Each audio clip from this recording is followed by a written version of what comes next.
Author's notes.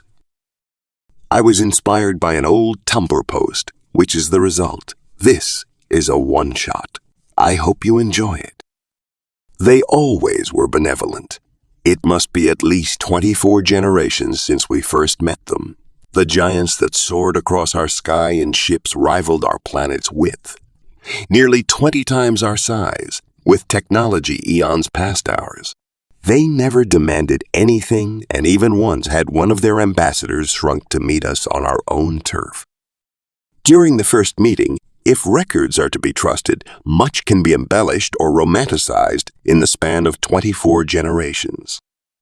They had shrunk one of their own, knowing it would diminish their ambassador's exorbitant long life so that we would feel comfortable.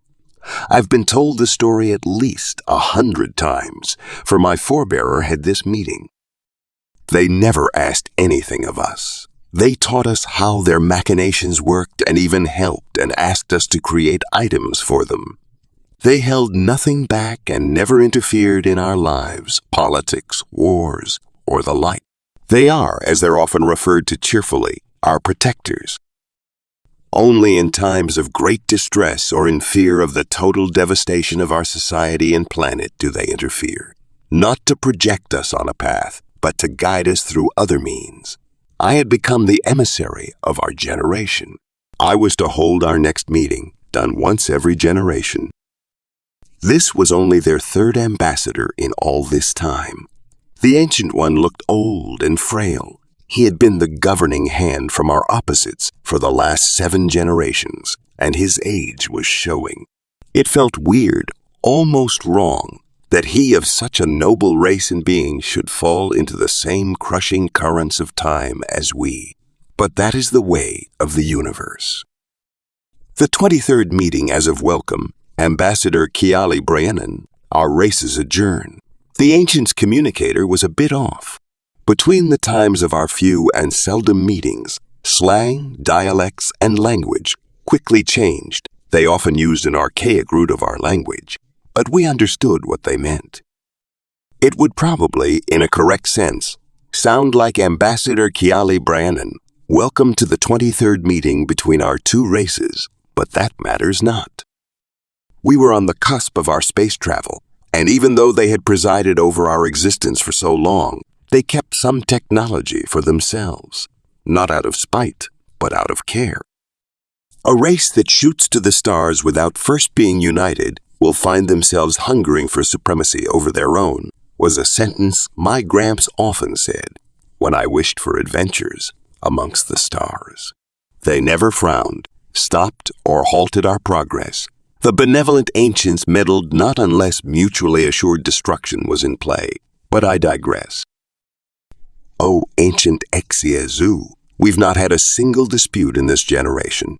With the automation and installment of a flat distribution of wealth controlled by the Central Planetary Commission, we've united under one flag, one purpose, one goal.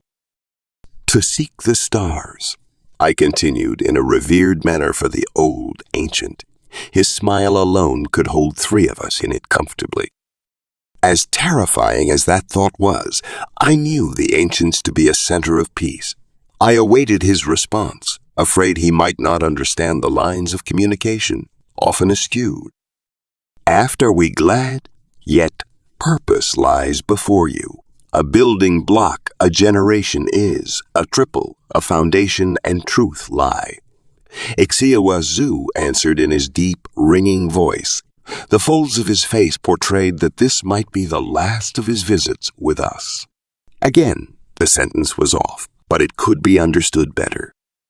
That you have found a true purpose and meaning between your people is a great endeavor that gladdens us. Yet one generation can change for the next.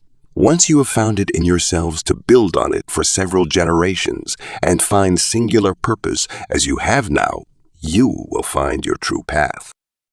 I never thought I'd be as glad to study linguistics as I had, as of now. The mind was allowed greater space for interpretation back then.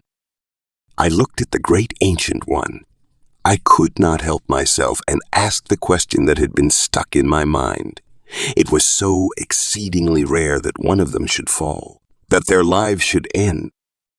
I asked a most undignified question, but I knew I only had a few years left myself and felt a sudden need to relate myself to it. The ancient giant. Oh, ancient one, may I be so bold to ask. Is this your last meeting? I felt the quiver of my very bones, the dread and sullying of my purpose at this meeting for something so personal. But I was resolute. I showed not one emotion on the outside as I awaited an answer. Yes, my last meeting this is. I have my final meeting in yet 2 years. The Ancient One smiled. I knew not whether to shake, smile, cry, or curse the universe for this travesty, but I knew better. I had but 2, maybe 3 years myself.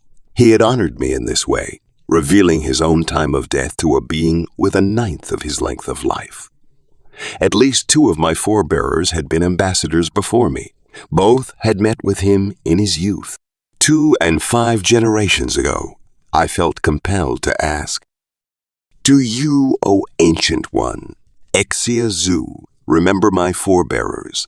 We kept our name in reverence for our first generational meeting with you. Birds of a feather flock together. Looks and honor travel all the same. The Ancient One smiled again, somewhat more fatigued than before, but I knew his meaning. Your family tend to pursue or fold into the same interests, and you and your forebearers look very much the same to me. It filled my heart with renown, an acknowledgement I had never thought I wanted to hear, nor needed. I pursued my quest for that which my heart ached for, and asked again. O Ancient One, Exia-Zu, you have held your hands over my people and family for 8 generations now. Might I be so bold as to accompany you on your last day, for mine is sure to follow soon. He pondered quietly for a minute and turned his head to the side of the screen so that His Majesty, in all its splendor, looked even more royally than usual. A few seconds passed, and he asked my time. A crude way of asking how long I had left. I quickly answered, I have an estimated time of 2 years.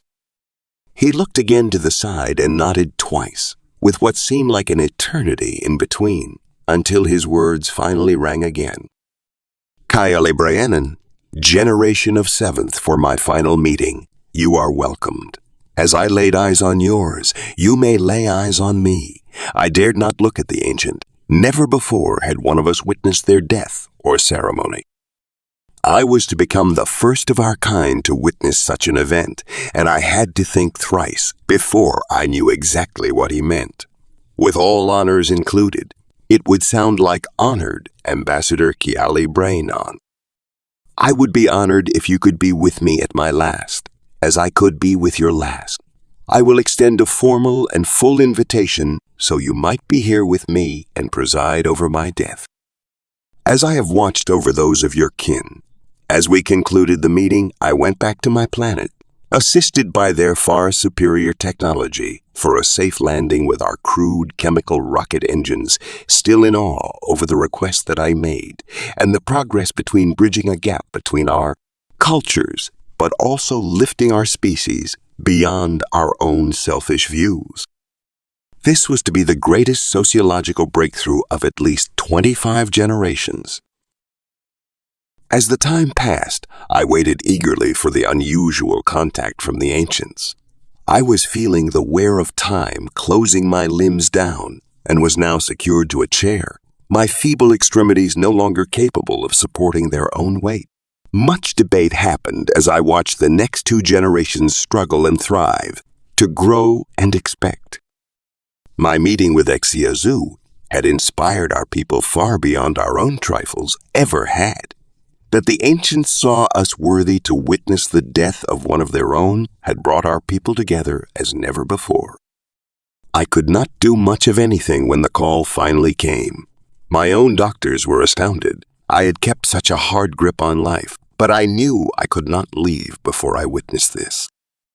For I wanted to mourn. I wanted to share in the end of life of the benevolent ancients as they had cared for us, to see their rights, to truly see their culture, For if they care so deeply for all things living, what wonders do they hold for their dead? A new Ancient One was the face of the holographic call. It held some resemblance to the previous one, yet the color was not the same. It resembled the second one more, Axia-Zu being the third Ancient One.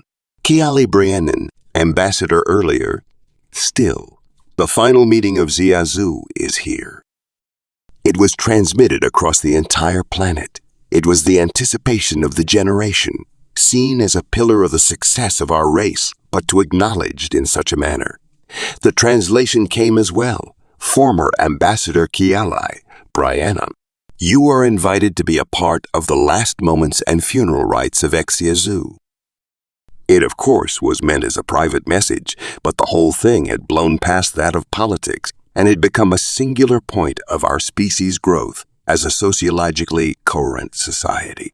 I had no wish for all the drama and extravaganza. I felt only I was to say goodbye to a friend not known, a friend always loved, and a friend whom cared for my family. I was transported to the indescribably large ship. I, myself, only measured a 15th of the length of the door opening. I was placed in a specially constructed bowl before I got onto the ship so that I would not be crushed under the artificial gravity on board the ship. I felt death creeping nearer for every moment I came closer to the ceremony, for myself, for the Ancient One, and for my view of the universe. For all my life, I had been bound to our planet. Never had I seen such strange machinations as in the hour and a half it took us to get from the entry port to the ceremony area, and never had I seen or ever believed there could be so many Ancient Ones. Even after moving in a straight line for this length of time, the guides, from what I could understand, said we were still on the very western side of the ship from which I entered. It blew my mind just how wide the ship must have been across. I noticed in the middle of the large room, at least our planet in size from top to bottom, the Ancient One, laid in the middle on a truly massive, ornate stone slab. He looked oddly comfortable. I hovered up beside him through energies and technology that seemed like our wildest science fiction. I looked at him and he looked at me. This was the first time our races had seen eye to eye for 24 of my generations. He saw how frail I was, and I him. We felt comfort in our place beside each other that transcended politics and the sheer diversity of our size and place. He gave me that odd, comforting smile and said quietly a few words. I'm not quite sure I got it right, but I felt it nonetheless. I see you are as stubborn as I, holding on to the very last for tasks undone. With that, he drew his last breath. The Ancient One was no more. Even thought there were hundreds of the ancients there. They did not fill the room as he did. As my little bubble recorded the proceedings, I listened carefully. I will avoid the obscure language translators and repeat it as I have done the translation. So draws the last breath of Axia-Zu, one of our greatest diplomats, one of the truly enigmatic, charming, and scientifically prolific people of our time. His contributions to the human race will live on forever. The second person of his family line to work as ambassadors, whom discovered and helped the Amerinaian race achieve a connection to the greater universe and ourselves. The former ambassador, Kiali-Brianen, is here today to witness the death of Ixia after his service as their ambassador for nearly 90 years. This is a historic moment, not only for us, but for the Amerinaians as well. In this final moment, we give the last word of honor to you, Kiali-Brianen. As I sat in the little chair in the machinery that flew on its own without feeling of inertia, the bubble didn't impede my speech in any way. I felt an immense awe at experiencing the death of the ancient human, for we barely lived 12 of their years, yet they normally lived 120 of them. But I knew I felt in my heart what I needed to say. For untold generations, You, mankind, have stood over us, never interfering, ever benevolent. You have never asked anything unbecoming of us. Why? Why have you not? You have had every opportunity. You are so far beyond us in every aspect that matters. But I knew the first time I met Ancient Zoo, that his smile, his gesture, and being, it was one of warmth and love. One that didn't need to be repaid, one that was not demanding, one that only show as when you watch your children grow to be good. For that, I thank Zoo. For that, I thank humanity. You have given us thoughts, love, and care out of selflessness. And for that, we will strive to be your equals. Author's Note 2.0. So the story came from how dogs view humans as elves living a long time. I wanted to take a twist on that and make a story of a small alien species that live way shorter than humans do, but try not to disclose that until the end. Seeing how they evolve and have this kind of guardian over them. I found it quite fun and challenging. Unfortunately, English is my third language and Grammarly doesn't like long stories. So there's bound to be mistakes closer to the end. Hope you liked it.